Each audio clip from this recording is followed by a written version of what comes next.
Hello everyone, welcome to Endless Knowledge. இந்த வீடியோவில் நம்ம எதை பற்றி பார்க்க போகிறோம்னா எக்ஸலில் இருக்கக்கூடிய இமேஜ் ஃபங்க்ஷனை பற்றி தான் பார்க்க போகிறோம். ஸோ உங்களுக்கு இந்த வீடியோவில் உள்ள கண்டென்ட் எல்லாமே புரியுதுன்னா மறக்காமல் லைக் பண்ணுங்கள். அண்ட் அதை விட ரொம்ப முக்கியம், இதை பற்றி தெரியாதவங்களுக்கு கண்டிப்பாக ஷேர் பண்ணி விடுங்க. அண்ட் நீங்கள் இன்னுமே சேனலை சப்ஸ்கிரைப் பண்ணாமலே பார்த்துட்டு இருக்கீங்கன்னா மறக்காமல் சப்ஸ்கிரைப் பண்ணுங்கள். அண்ட் சப்ஸ்கிரைப் பண்ண கையோட பக்கத்தில் இருக்கக்கூடிய பெல் ஐக்கனை கிளிக் பண்ணி ஆல் நோட்டிஃபிகேஷன்ஸை மறக்காமல் எனேபிள் பண்ணிக்கோங்க.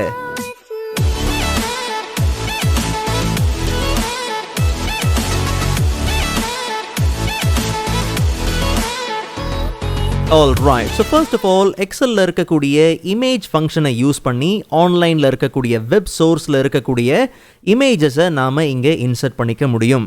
ஸோ அப்போது சோர்ஸ்லேருந்து நமக்கு தேவையான இமேஜஸை இன்சர்ட் பண்ணதுக்கப்புறம் நமக்கு மூவ் பண்ணணும், ரீசைஸ் பண்ணணும், சார்ட் பண்ணணும், ஈவன் ஃபில்டர் பண்ணணும்னாலும் தாராளமாக நாம் செஞ்சுக்க முடியும்.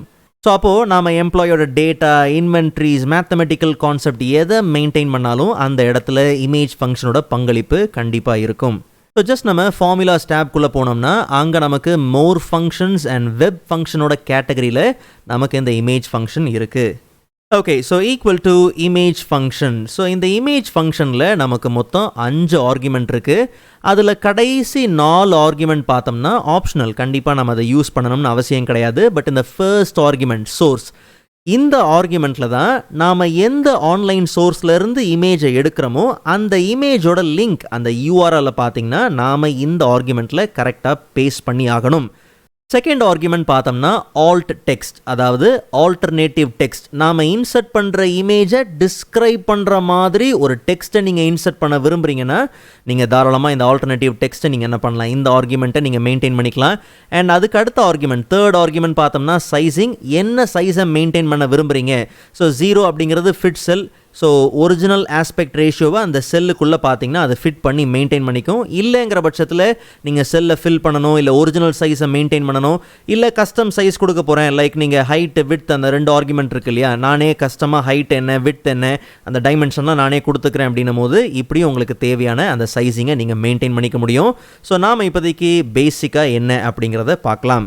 ஸோ இங்கே நமக்கு ஒரு சின்ன டேட்டா செட் இருக்குது. ஸோ இதில் பிராண்ட் என்ன, குறிப்பிட்ட மாடல் அண்ட் அதோட காஸ்ட் என்ன அப்படிங்கிறது எல்லாமே இருக்குது. ஸோ அந்த மாடலோட இமேஜஸ் இங்கே இருந்துச்சுன்னா இன்னுமே ரொம்ப நல்லாயிருக்கும். ஸோ ரொம்ப சிம்பிள், நல்லா கவனிங்க. இப்போது இந்த இமேஜ் தான் நமக்கு தேவை அப்படின்னும் போது இந்த பேஜோட கம்ப்ளீட் யூஆர்எல் இருக்குது பார்த்தீங்களா, அந்த அட்ரஸை நீங்கள் காப்பி பண்ண வேண்டாம். ஜஸ்ட் அந்த இமேஜை நீங்கள் ரைட் கிளிக் பண்ணி காப்பி இமேஜ் அட்ரஸ் அப்படிங்கிறத கொடுத்தாலே போதும். ஜஸ்ட் இப்போ நம்ம என்ன பண்ணலாம்னா டபுள் கோட் கொடுத்து Ctrl+V கொடுத்து நம்ம என்ன பண்ணலாம், அந்த லிங்க்கை உள்ளே பேஸ்ட் பண்ணிவிட்டு டபுள் கோட் கொடுத்து க்ளோஸ் பண்ணிவிட்டு ப்ராக்கெட்டை க்ளோஸ் பண்ணி என்டர் கொடுத்துடலாம். ஸோ இந்த இமேஜ் ஃபங்க்ஷனில் மற்ற ஆர்குமெண்ட்டை நம்ம யூஸ் பண்ணலை, சைஸிங்லாம் யூஸ் பண்ணலை. ஸோ அப்போ நம்ம செல்லோட ஹைட் என்ன, விட்த் என்ன, எவ்வளோ இன்க்ரீஸ் பண்ணுறோமோ அதுக்கு ஏற்ற மாதிரி பார்த்திங்கன்னா இங்கே நமக்கு இமேஜோட சைஸ் பார்த்திங்கன்னா ஃபிட் ஆகிட்டே இருக்கும். பட் இந்த வேலையை நம்ம இன்னும் கொஞ்சம் சிம்பிளாக மாற்றிக்கலாம். ரொம்ப சிம்பிள். இந்த இடத்துல ஒரு காலம் பார்த்திங்கன்னா ஹைட் பண்ணியிருக்கு, ஜஸ்ட் நம்ம அதை அன்ஹைட் பண்ணிக்கலாம். நல்லா கவனிங்க. ஸோ என்னென்ன இமேஜஸ் இன்சர்ட் பண்ண விரும்புகிறோமோ அதோட லிங்க் எல்லாமே பார்த்திங்கன்னா ஏற்கனவே இருக்குது. ஸோ அப்போ நம்ம இந்த செல்லில் போயிட்டு இமேஜ் ஃபங்க்ஷன் நம்ம என்ன பண்ணலாம், கொடுக்கலாம். ஓகே, ஸோ இமேஜ் ஃபங்க்ஷன் கொடுத்து சோர்ஸில் லிங்க் இருக்கக்கூடிய அந்த யூஆர்எல் இருக்கக்கூடிய அந்த செல்லை நம்ம ஆஸ் அ ரெஃபரன்ஸாக யூஸ் பண்ணிவிட்டு ப்ராக்கெட்டை க்ளோஸ் பண்ணி என்ட்ரு கொடுத்துடலாம். ஸோ இதுக்கப்புறம் ஜஸ்ட் நம்ம ஆட்டோஃபில் பண்ணாலே போதும், எல்லா இமேஜஸும் பார்த்திங்கன்னா பர்ஃபெக்டாக வந்தாச்சு. ஸோ இப்போ இந்த காலமை ஜஸ்ட் நம்ம என்ன பண்ணிடலாம், ஹைட் பண்ணிடலாம். அண்ட் இதுக்கப்புறம் நீங்கள் என்ன விட்த் அண்ட் ஹைட் அந்த செல்லில் மெயின்டைன் பண்ணுறோமோ அது பர்ஃபெக்டாக பார்த்திங்கன்னா நமக்கு அந்த இமேஜ் பார்த்திங்கன்னா கரெக்டாக நமக்கு வந்தாச்சு. அண்ட் இன்கேஸ் நீங்கள் சைஸிங்லாம் மெயின்டைன் பண்ண போகிறீங்க, ஆல்டர்னேட்டிவ் டெக்ஸ்ட்லாம் கொடுக்க போகிறீங்கன்னா ஜஸ்ட் நீங்கள் கமா கொடுத்து ஆல்டர்னேட்டிவ் டெக்ஸ்ட்டை நீங்கள் டபுள் கோட்குள்ளே தான் பார்த்தீங்கன்னா கொடுக்கணும். ஸோ இது வந்து ஒரு டியூரபிளான எஸ்எம்பிஎஸ், ஓகே, ஒரு 550 வாட் எஸ்எம்பிஎஸ். ஓகே, ஸோ நீங்கள் அதை டபுள் கோட்குள்ளே நீங்கள் கொடுக்கலாம். செல்லோட ரெஃபரன்ஸை நீங்கள் மெயின்டைன் பண்ண போகிறீங்கன்னா அதுக்கு டபுள் கோட்ஸ் தேவையில்லை. லிங்க்கை டைரெக்டாக நீங்கள் காப்பி பண்ணி பேஸ்ட் பண்ணுறீங்கன்னா அது டபுள் கோட்குள்ளே வரணும், இல்லைனா எரர் ஃபேஸ் பண்ணுற மாதிரி இருக்கும். ஓகே, அண்ட் தேர்ட் ஒன் பார்த்தோம்னா சைஸிங். ஸோ 0 அப்படிங்கிறது தான் டிஃபால்ட்டாகவே மெயின்டைன் ஆகிறது. இல்லை எனக்கு செல்லை ஃபிட் பண்ணி வேண்டாம், அதை கம்ப்ளீட்டாக ஃபில் பண்ணி தேவைன்னா அதையும் நீங்கள் கொடுத்துக்கலாம். ஸோ அப்போ அதுக்கு ஏற்ற மாதிரி பார்த்தீங்கன்னா இமேஜ் ரொம்ப ஸ்குவீஸ் பண்ணி சரியான ஒரு ரேஷியோவில் பார்த்தீங்கன்னா இல்லாமல் இருக்கும். ஸோ அதனால் எப்போயுமே நீங்கள் 0ல் நீங்கள் என்ன பண்ணலாம், மெயின்டைன் பண்ணிக்கிறது ரொம்பவே நல்லது. இல்லை ஒரிஜினல் சைஸ் தான் வேணும்னா அதுக்கு ஏற்ற மாதிரி நீங்கள் என்ன பண்ணலாம், சைஸிங்கை நீங்கள் சேஞ்ச் பண்ணிக்கலாம். அப்போ அது செல்லுக்குள்ளே ஃபிட் ஆகாது. செல்லு அதுக்கு ஏற்ற மாதிரி நீங்கள் அந்த சைஸை, செல்லோட சைஸை நீங்கள் மெயின்டைன் பண்ணுற மாதிரி இருக்கும். கஸ்டம் சைஸ் வைக்க போகிறீங்க அப்படின்னும் போது அதுக்கு பக்கத்தில் இருக்கக்கூடிய ஹைட் அண்ட் விட்த் இதை நீங்கள் என்ன பண்ணலாம், மெயின்டைன் பண்ணலாம். உதாரணத்துக்கு ஹைட் வந்து எனக்கு லைக் ஒரு 400 தேவை, இல்லைனா இப்படி வச்சுப்போம் ஒரு 280 தேவை, அண்ட் விட்த் வந்து ஒரு 360 தேவை அப்படின்னு வச்சுக்கலாம். ஓகே, ஸோ அப்படி கொடுக்கும்போது அதுக்கு ஏற்ற ஹைட் அண்ட் விட்த்தில் பார்த்தீங்கன்னா ப்ளேஸ் ஆகும். அண்ட் ஆஸ் யூஷுவல் செல்லோட சைஸையும் பார்த்தீங்கன்னா நம்ம கரெக்டாக மெயின்டைன் பண்ணி ஆகணும். ஸோ அப்போ நமக்கு தெரிஞ்சு கரெக்டாக ஆல்டர்னேட்டிவ் டெக்ஸ்ட் வரைக்குமே நீங்கள் யூஸ் பண்ணலாம். மற்றது உங்களுக்கு தேவை அப்படிங்கிற பட்சத்தில் நீங்கள் அதை கரெக்டாக என்ன பண்ணுங்கள், மெயின்டைன் பண்ணுங்கள். இல்லைங்கிற பட்சத்தில் நமக்கு அந்த இமேஜ் அந்த செல்லோட சைஸுக்கு ஏற்ற மாதிரி பர்ஃபெக்டாக நமக்கு வந்துடும். அண்ட் ஆரம்பத்திலேயே நான் சொன்ன மாதிரி இன்வென்ட்ரிஸ் மெயின்டைன் பண்ணுறீங்க, இல்லை எம்ப்ளாயர் டேட்டா, ப்ராடக்ட்ஸ் ஏதாவது நீங்கள் மெயின்டைன் பண்ணுறீங்கன்னா அதில் இந்த இமேஜ் ஃபங்க்ஷன் ரொம்பவே பார்த்தீங்கன்னா யூஸ்ஃபுல்லாக இருக்கும். ஒருவேளை நீங்கள் டேட்டாவை சார்ட் பண்ணுறீங்க, லைக் அரேஞ்ச் பண்ணுறீங்க, இல்லை ஃபில்டர் பண்ணுறீங்க அப்படின்னும் போது அதுக்கு ஏற்ற மாதிரி இந்த இமேஜஸும் பார்த்தீங்கன்னா நமக்கு அந்த ரிசல்ட்டை கொண்டு வரும். உதாரணத்துக்கு பிராண்டை பேஸ் பண்ணி ஃபில்டர் பண்ணுறோன்னு வச்சுப்போம். Ctrl+Shift+L கொடுத்து நம்ம ஃபில்டரை எனேபிள் பண்ணிக்கலாம். ஸோ சிம்பிள், ஜஸ்ட் நம்ம கிகாபைட் அண்ட் சீகேட் மட்டும் தான் தேவை, ஜொட்டாக் மட்டும் தான் தேவைன்னா அதுக்கேற்ற மாதிரி ஃபில்டரோடு சேர்ந்து இந்த டேட்டாவும் பார்த்தீங்கன்னா உங்களுக்கு பர்ஃபெக்டாக என்ன ஆகும், ஒர்க் ஆகும்.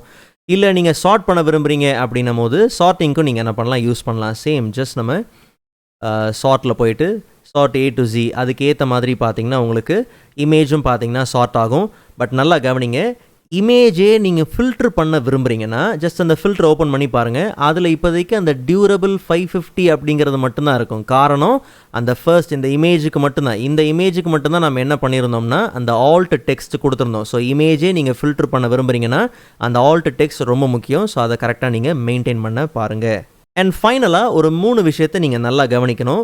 ஸோ ஃபர்ஸ்ட் ஒன் பார்த்தோம்னா இமேஜ் ஃபங்க்ஷன் நீங்கள் மைக்ரோசாஃப்ட் 365 சப்ஸ்கிரிப்ஷன் யூஸ் பண்ணுறீங்கன்னா உங்களுக்கு இந்த இமேஜ் ஃபங்க்ஷன் இருக்கும். இல்லை ப்ரோ நான் மைக்ரோசாஃப்ட் 365 தான் யூஸ் பண்ணுறேன் ஆனால் எனக்கு இமேஜ் ஃபங்க்ஷன் இல்லை அப்படிங்கிற பட்சத்தில் ஃபைல் டேப்பில் அக்கௌண்ட்டோட செக்ஷனுக்குள்ளே வந்தீங்கன்னா அங்கே நீங்கள் ஆஸ் அ ஆஃபீஸ் இன்சைடராக இருக்கீங்களா அப்படிங்கிறதையும் நீங்கள் கரெக்டாக என்ன பண்ணுங்கள், செக் பண்ணிக்கங்க. ஒருவேளை இல்லைன்னா உங்களுக்கு இந்த இமேஜ் ஃபங்க்ஷன் ஆக்சஸ் பண்ண முடியாமல் போகிறதுக்கும் வாய்ப்புகள் இருக்குது.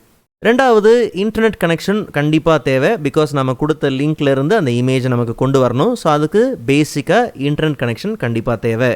ஸோ கனெக்ஷன் சரியாக இல்லை அப்படின்னும் போது அந்த இடத்துல இமேஜ் வராது, அதுக்கு பதிலாக கனெக்ட் அப்படிங்கிற எரர் பார்த்தீங்கன்னா ஃபேஸ் பண்ணுற மாதிரி இருக்கும். அண்ட் ஃபைனலாக பார்த்தோம்னா பிளாக் அப்படிங்கிற எரர் பார்த்தீங்கன்னா வரும். ஒருவேளை நாம் கொடுத்த லிங்க் அந்த இமேஜை ஆக்சஸ் பண்ண முடியல, அந்த சோர்ஸை ஆக்சஸ் பண்ண முடியலன்னா உங்கள் செக்யூரிட்டி செட்டிங் அதை பிளாக் பண்ணதுன்னு அர்த்தம். ஸோ அதை நீங்கள் எப்படி ரெக்டிஃபை பண்ணலாம் அப்படிங்கிற இந்த பேஜுக்கான லிங்க்கை பார்த்தீங்கன்னா நான் டிஸ்கிரிப்ஷனில் கொடுத்துருக்குறேன். இன்கேஸ் நீங்கள் பிளாக் எரர் ஃபேஸ் பண்ணுறீங்கன்னா இங்கேருந்து நீங்கள் என்ன பண்ண முடியும், அந்த ஐடியாஸை நீங்கள் எடுத்துக்கலாம்.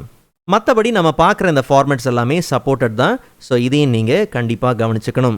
ஸோ இந்த வீடியோ உங்களுக்கு யூஸ்ஃபுல்லாக இருக்கும் நம்புறேன். அண்ட் ப்ரீவியஸ் எக்ஸல் வீடியோஸ்க்கான லிங்க் நான் டிஸ்கிரிப்ஷனில் கொடுக்குறேன், கண்டிப்பாக நீங்கள் செக் பண்ணி பாருங்கள். அண்ட் நெக்ஸ்ட் வீடியோவில் அதோட இன்ட்ரெஸ்டிங்கான டாப்பிக்கை பார்க்கலாம். அதுவரை காத்திருங்கள்.